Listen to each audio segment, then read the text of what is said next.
when I was about 6 months pregnant, I was walking to work and I was wearing a slightly impractical pair of shoes, like a kind of high wedge heel. And unsurprisingly, because one of the many things they don't tell you about pregnancy is also it just fucks up your balance amongst everything else. And I went over on my ankle. I fell on my belly. And when I got to work later, I mentioned this, or Cindy actually said, "Go to the doctor, check you're okay." And I was like, oh, okay. So I call my gynecologist and I say, I'm sure that, I fell over this morning and, is that okay? And she's like, "No, it's not okay. You have to come get checked." And so I go and get checked, and cut a long story short, it's all fine. I'm totally fine. It's okay. My ankle hurts a bit, and at the end of the appointment, I said to her, "So okay, I'm glad I'm fine. Is there anything I should just know? Anything I should do going forward?" And she goes, well, apart from like maybe not wearing 3-inch wedge heels when you're 6 months pregnant, she goes, "No, it's fine. Just carry on, with the normal stuff. Your dietary restrictions and stuff like that." And I say, "What dietary restrictions?" And she says, "What do you mean? What dietary restrictions?"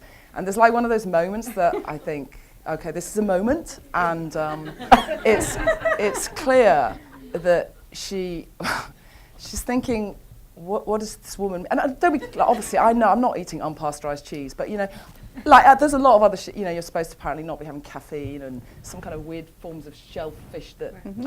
I just didn't. The point was, she'd assumed that I was reading my first non-recommendation. She'd assumed I was reading What to Expect When You're Expecting, or all those websites, or all those other books, that I was really consciously not reading at all. And it wasn't just negligence, I was consciously not looking at this stuff. And the reason I was not looking at this stuff goes to the heart of how I think I deal with being a leader and being a parent, which is I am a very unperfectionist parent. And I think that it's interesting this, because I think Nancy and I are sounding quite different, although I completely respect and agree with what she's saying as well. I just think my attitude to parenting is that it's impossible. So I think it's completely infinite. And also I think already my job is infinite. Literally, there's ever more stuff you could do. So now I'm adding this other thing, which is impossible and infinite. And so I can't do it. So what I'm going to do is I'm going to treat it, as one of my friends once said to me about parenting, it's like a damage limitation exercise. So have you ever met anyone who's really, really happy, satisfied and well balanced? Because I haven't. So your kid's therefore not going to be that either. So what you want is them not to be in jail.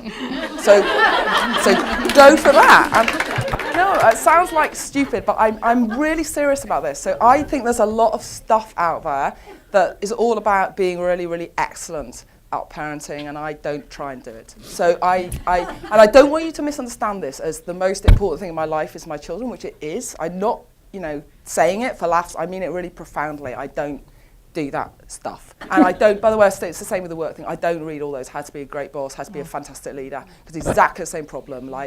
They all disagree and I can't do it anyway. So very pragmatic, I don't do that part. So that's my first thing. Secondly, though, I don't read that stuff. Oh, by the way, what I do though, Nanny 911. Yay, that's the way to get parenting advice.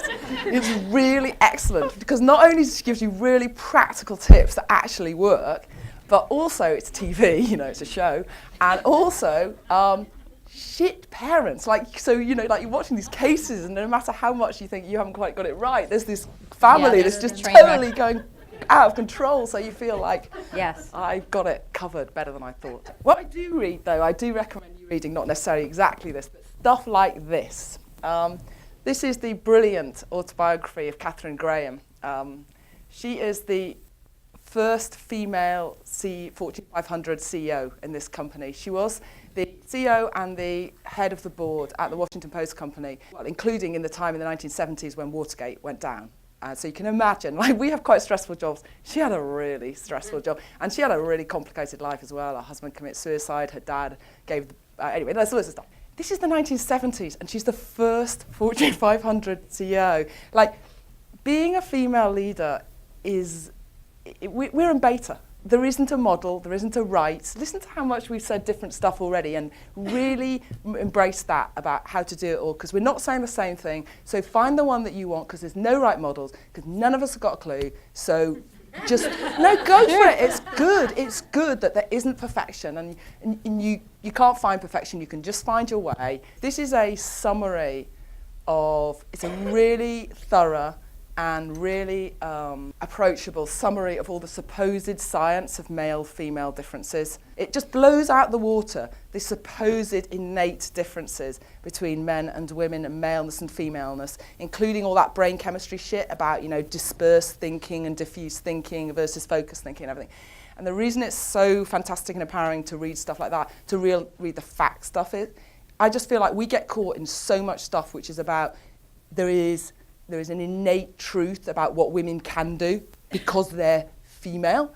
And what this basically is all about is femaleness and femininity is so much more a cultural and a societal construct. The brain is plastic. Anyone who reads the behavioural therapist stuff will tell you the brain is plastic. Our behaviours are modifiable. So what we've achieved so far and what we can achieve, like there is no indicator in the past as to what we can do in the future.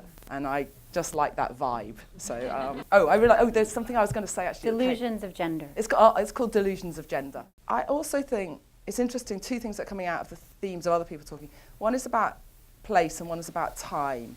I don't think there's any getting away from a couple of unpalatable truths in, do you want to do the full family, children thing and a career thing? One is, it is easier in certain environments than others. There's no getting away from it. Like, it can be the company and the culture of the company. Like, I feel that's the case in my company. It can be your leader. It can be like your manager, or you can be your group. It's what we say, what Nancy describes at Goodby is not necessarily the same everywhere. And just know and make your choices accordingly. Mm-hmm. It's my honest truth. And the other thing is timing. The other thing, I don't like saying these two things, but I think they're both practical. And the timing one is, I had my kids when I was already like a kind of at least a head of department. And if you've already made your success to some degree, you have some reputation, you have some credibility, it is easier to make things work around you than not.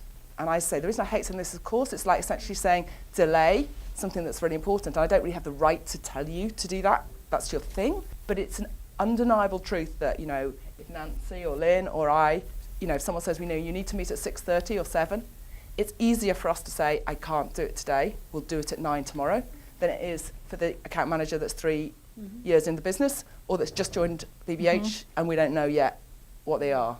As I say, I don't say that proudly, I just say it honestly. It's a truth. This is actually a book that it's called The Firstborn. It's a book that was given to my husband when my first child was born, Dora, that I nearly fell over on top of on the pavement.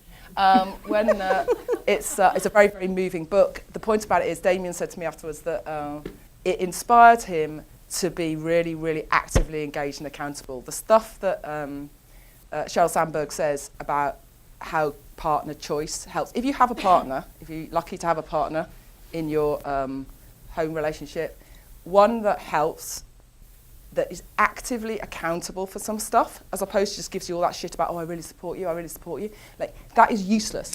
What is helpful is, I will do this. I will take responsibility for, X, Y, Z, or I would be prepared to put your career before mine, or you need to agree this stuff. And getting someone to help you means getting someone to agree what they're going to do, not just to say nice, supportive things. I hear a lot of people saying, my partner says they really support my career. Yeah. And are they coming home at 6:30 when you need to, or are they doing something for you, or are they prepared to not take their promotion or their move because of yours?